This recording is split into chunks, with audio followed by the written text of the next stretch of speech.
walking through the lumber mill and pulling off walnut, hard maple off the shelves, and then drive them home in my truck and mill them down and come out with a finished product. It's special.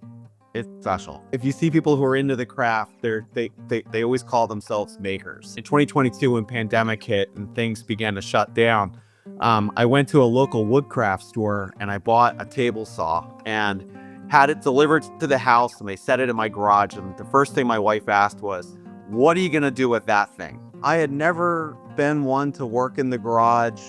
I had done a lot of Legoing when I was a kid, and I find that people who have done Legos when they're children tend to gravitate towards woodworking when they're adults.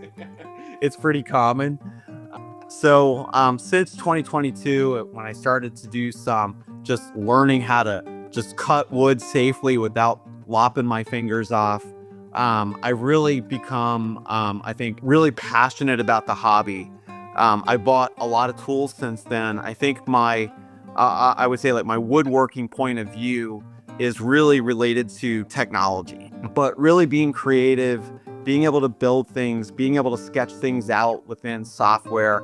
Most people, when they think about woodworking, they think about it with hand tools and chisels.